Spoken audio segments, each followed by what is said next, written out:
not only fallen out, but left behind a scalp covered in suppurating sores. His teeth, loosened by malnutrition and infection, had begun to fall out, making it impossible for him to eat solid food in his final months. The boy, who had once delivered speeches in Latin and Greek, could barely whisper by the end, his voice destroyed by the constant coughing and the damage to his throat from repeatedly vomiting blood and bile. The morning of October 12, 1537, had dawned with such promise at Hampton Court Palace. Jane Seymour, Henry VIII's third wife, had endured over 30 hours of agonizing labor to deliver the son England desperately needed. The child emerged healthy and robust, or so it seemed, with the Tudor red hair and his father's strong features. Henry's joy knew no bounds. He created Edward, Prince of Wales, at just 3 days old and ordered celebrations throughout the realm that rivaled those of his own coronation. Wine flowed freely in London's fountains, and every church in England offered prayers of thanksgiving for the prince that shall repair the ruins of Troy, as court poets dubbed him. Yet even in those first triumphant days, there were shadows. Jane Seymour never recovered from the brutal delivery, developing puerperal fever that would claim her life just 12 days after Edward's birth. Some whispered it was an omen, that a prince born from such suffering and followed so quickly by death was marked by fate. Henry, devastated by Jane's death but ecstatic about his son, ordered the most elaborate christening ceremony England had ever seen, as if the sheer magnificence of the occasion could ward off any evil that might threaten his precious heir. The paranoia surrounding Edward's health began immediately. Henry VIII, having waited 28 years for a legitimate male heir, treated his son less like a child and more like a priceless relic that needed constant protection.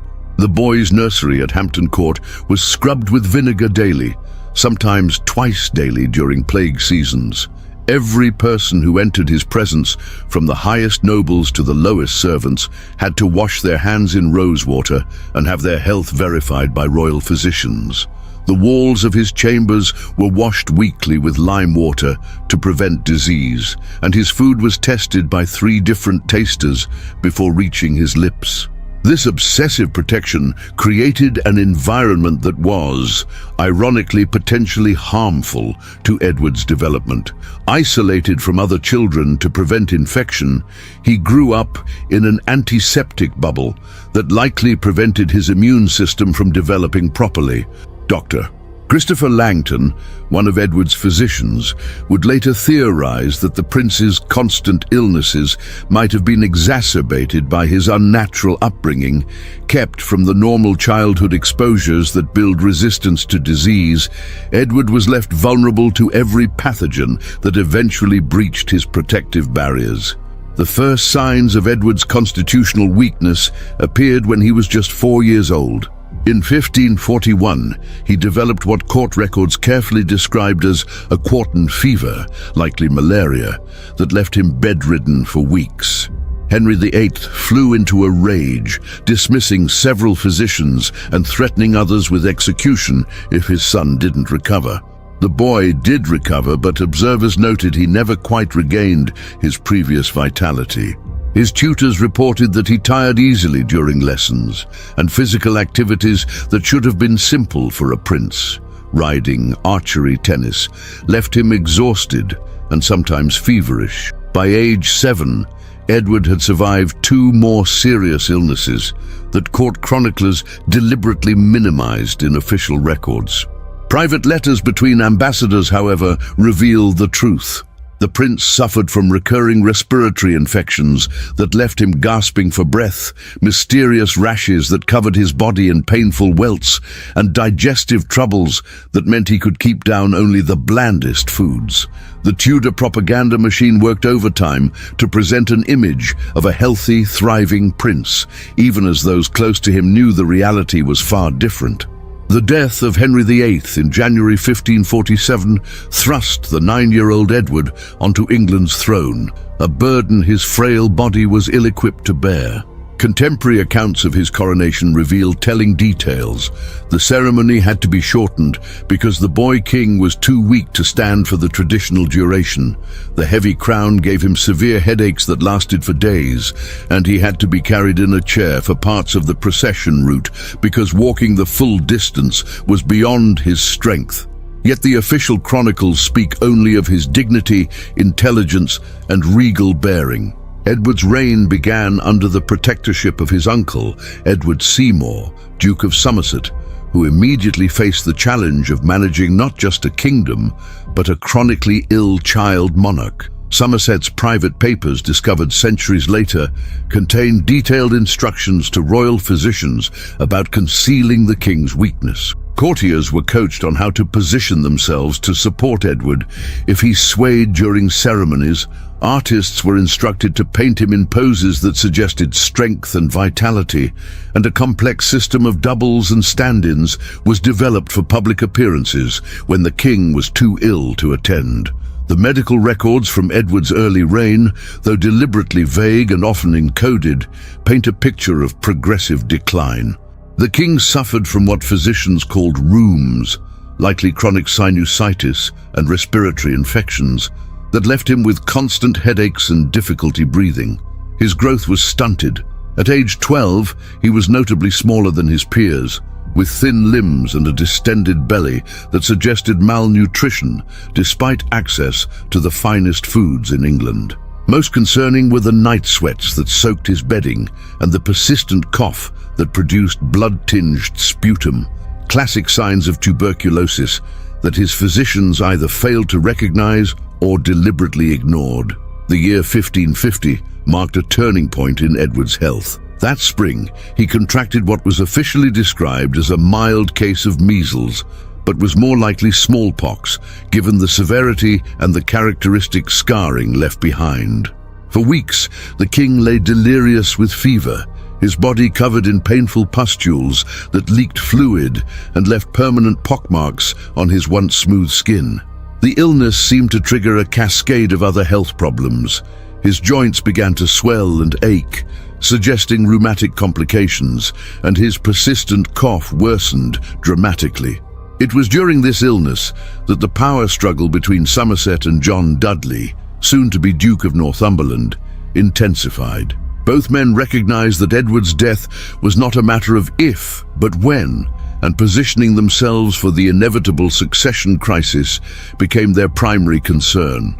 Somerset was eventually executed for treason, leaving Northumberland as the de facto ruler of England, while Edward became increasingly isolated, both politically and physically. The boy king, intelligent enough to understand his situation, wrote in his journal about feeling like a prisoner in mine own palace, surrounded by those who saw him not as a person, but as a temporary obstacle to their ambitions.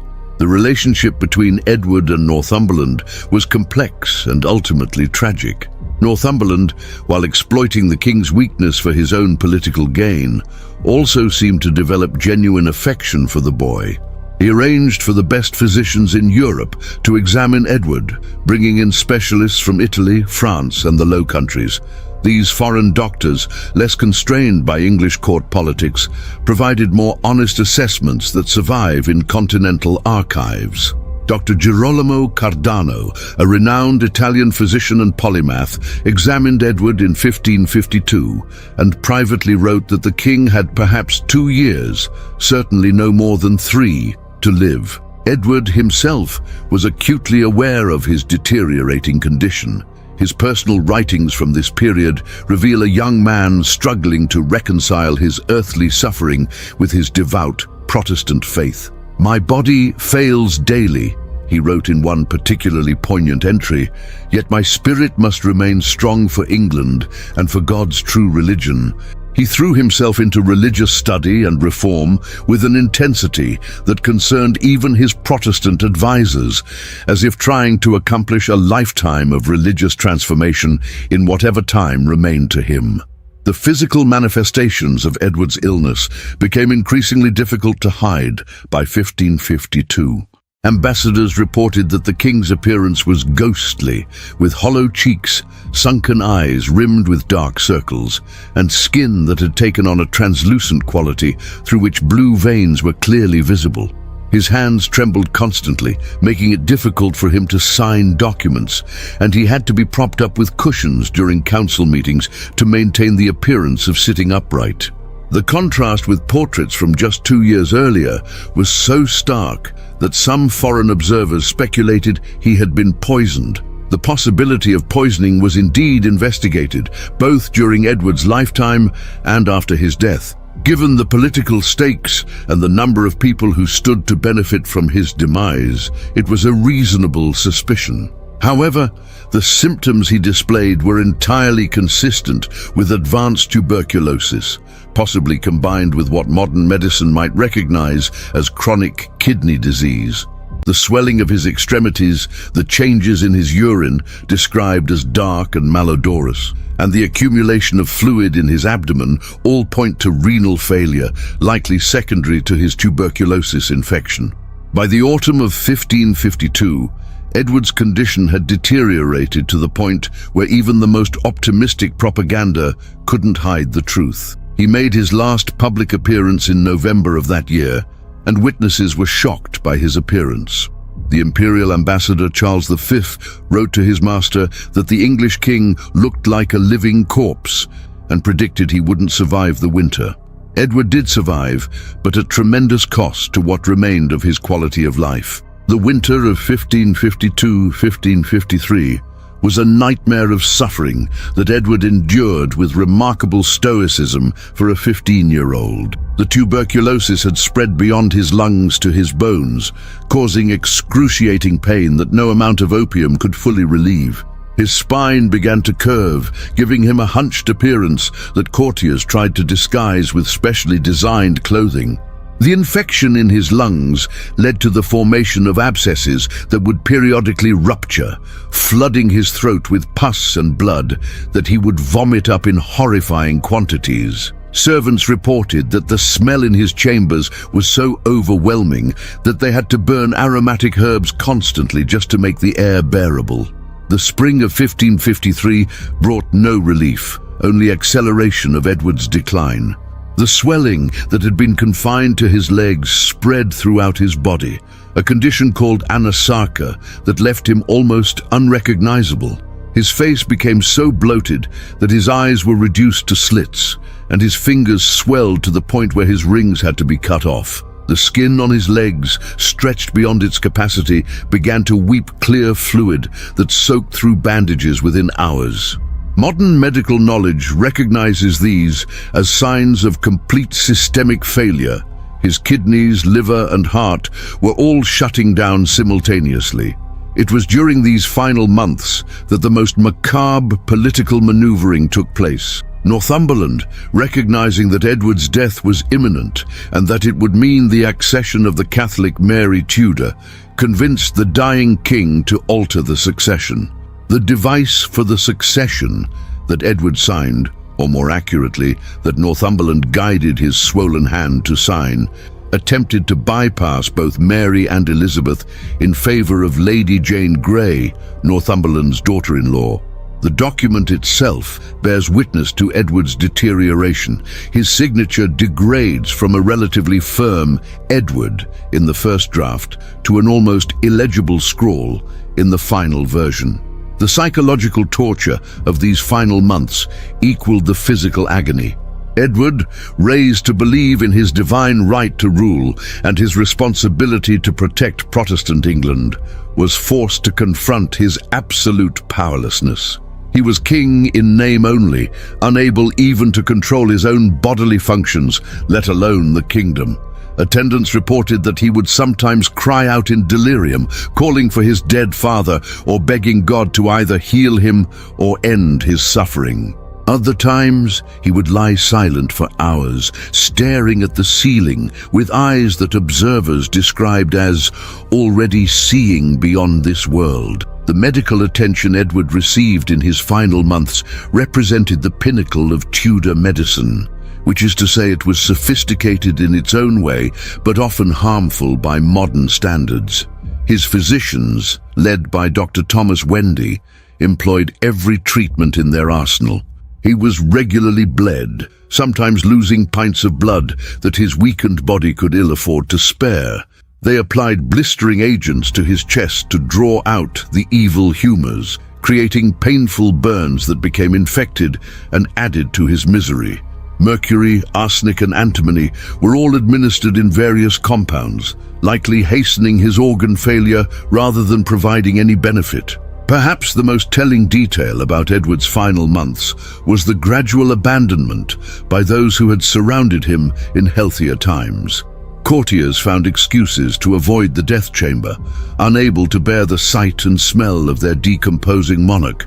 Even Northumberland limited his visits to the absolute minimum necessary to maintain political control. Only a handful of servants, bound by duty and perhaps genuine compassion, remained to tend to the king's most intimate needs. These unnamed individuals, who cleaned his suppurating wounds, changed his soiled bedding, and held cups of water to his cracked lips, were the true witnesses to the full horror of Edward's end. The documentation of Edward's suffering was deliberately suppressed for political reasons, but fragments survive in unexpected places. A laundress's account, preserved in the papers of a minor noble family, describes burning the king's bedsheets rather than attempting to clean them because the bodily fluids had left stains that looked like maps of unknown countries, dark and terrible. A carpenter's bill for repairs to the king's chamber includes charges for replacing floorboards that had been irreparably damaged by corrosive fluids. These mundane records speak to a level of physical dissolution that official histories dared not acknowledge. By May 1553, Edward could no longer leave his bed. The lesions on his back from constant contact with the mattress had developed into deep pressure sores that exposed bone in places. His hair had completely fallen out, leaving a scalp covered with scabs and open sores. His teeth were loose in their sockets, and several had fallen out, making it impossible for him to speak clearly. When foreign ambassadors demanded proof that the king still lived, they were brought to his chamber but kept at a distance, able to see only a vague form beneath heavy covers and hear weak, unintelligible sounds that were presented as royal commands. The question of what treatments might have saved Edward if he had lived in a different era is particularly poignant. Modern antibiotics could have cured his tuberculosis, kidney dialysis might have addressed his renal failure, and basic nutritional support could have prevented much of his wasting. But in Tudor England, he was condemned to a slow dissolution that no amount of royal privilege could prevent. The bitter irony was that the very status that should have protected him, his position as king, actually prolonged his suffering, as political necessity demanded he be kept alive as long as possible. June 1553 marked the final phase of Edward's ordeal. By this time, he had lost so much weight that his bones were clearly visible through his skin, yet his abdomen remained distended with fluid. The contrast created a grotesque appearance that shocked even hardened medical professionals. His breathing had become so labored that he could only manage shallow gasps, and observers noted that his chest barely moved even with maximum effort. The death rattle that would characterize his final hours had already begun, a wet, gurgling sound that continued day and night. The religious dimension of Edward's suffering added another layer of complexity to his final days. As a devout Protestant who had overseen the most radical religious reforms in English history, he viewed his affliction through a theological lens. Some Protestant divines assured him that his suffering was a test from God, like Job's trials, and that his patience would be rewarded in heaven. Catholic observers, meanwhile, whispered that his illness was divine punishment for his persecution of the true faith. Edward himself seemed to vacillate between hope for divine healing and resignation to God's will, though by the end, witnesses reported he seemed eager for death as a release from his earthly torment. On July 1, 1553, Edward suffered what appeared to be a stroke. The left side of his face drooped, and he lost the ability to move his left arm. His speech, already difficult due to his missing teeth and swollen tongue, became completely unintelligible. Yet he remained conscious, his eyes tracking movement in the room and occasionally filling with tears. Northumberland, in a final act of desperation, brought in a woman who claimed to have healing powers, but even he must have known it was futile. The woman took one look at the king and fled the chamber, reportedly saying that she could not heal what God had already claimed. The final 5 days of Edward's life were a descent into a hell that witnesses struggled to describe. His body began to show signs of what modern medicine would recognize as disseminated intravascular coagulation. He bled spontaneously from his nose, gums, and even his eyes. Dark purple bruises appeared across his skin where capillaries had burst. His urine, when he could produce any, was nearly black with blood. The smell in the chamber became so overwhelming that even burning sulfur couldn't mask it. Guards posted outside the door were rotated every hour because many became physically ill from the stench.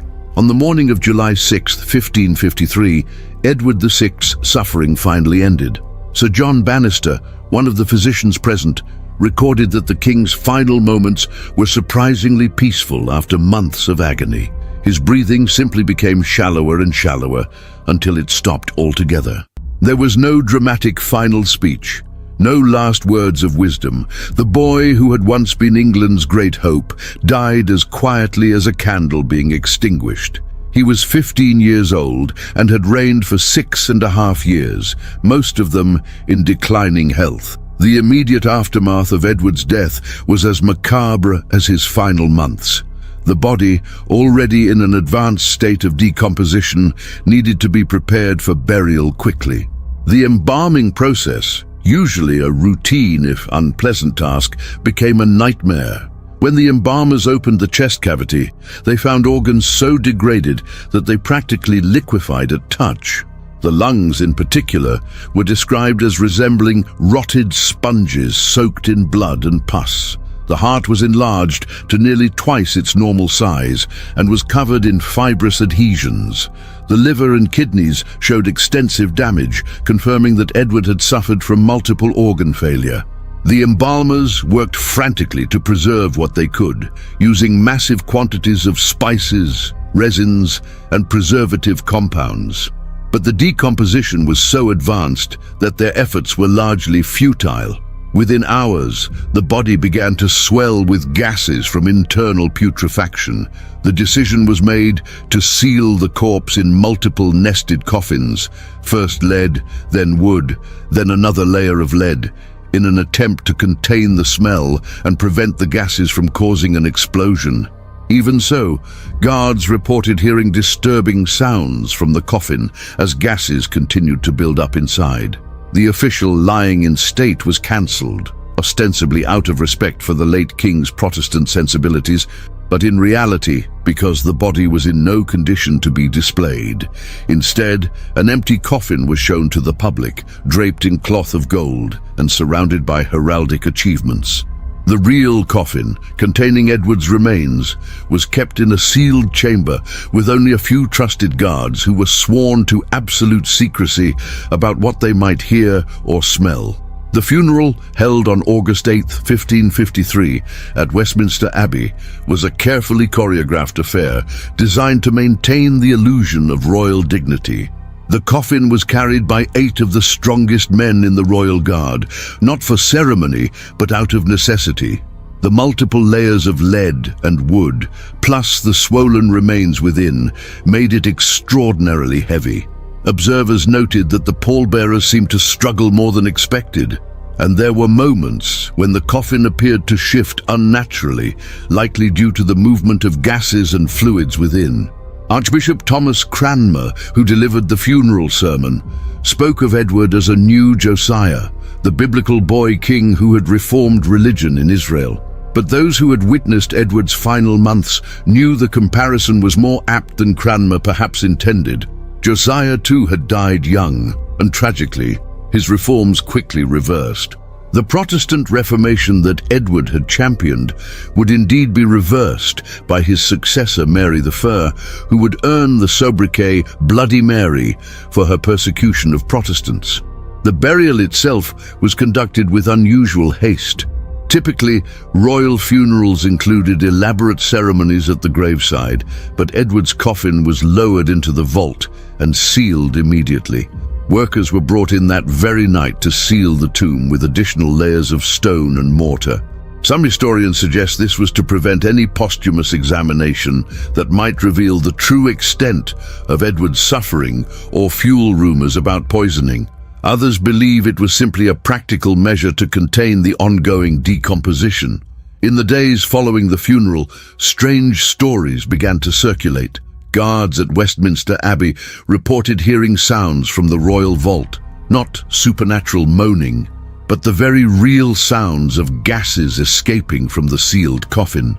One guard claimed to have seen a dark fluid seeping through the stones, though this account was quickly suppressed. These stories, whether true or embellished, spoke to the deep unease surrounding Edward's death and the condition of his body.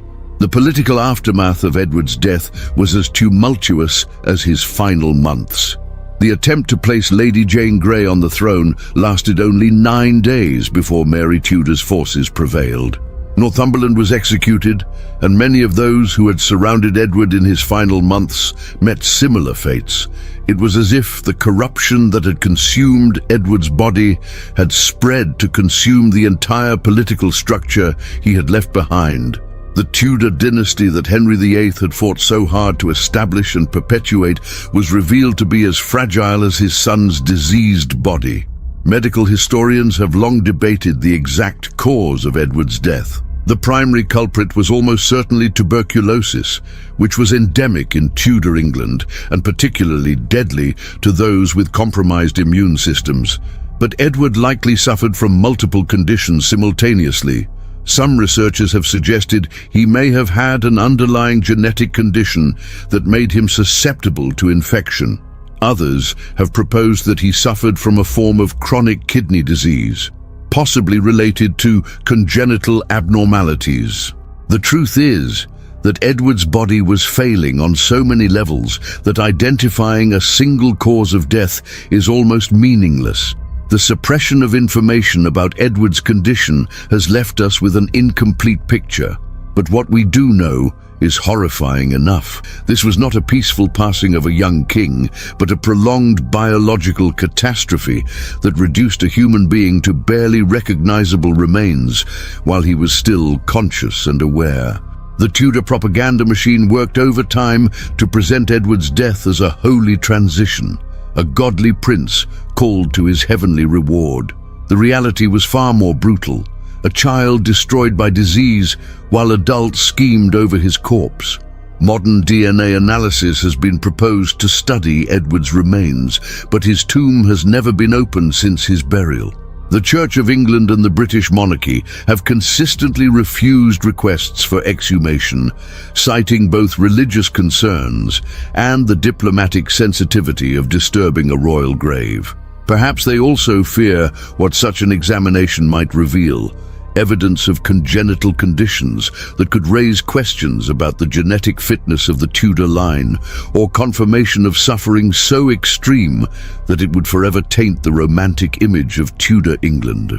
The contrast between Edward's intended role and his actual fate could not be more stark. He was meant to be the culmination of Henry VIII's dynastic ambitions, the strong male heir who would secure Tudor rule for generations.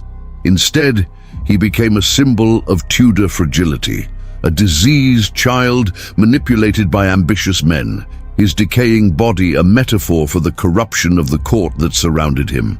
The grand tomb that holds his remains bears inscriptions celebrating his piety and wisdom, but it is fundamentally a monument to denial, covering the horror of what lies within.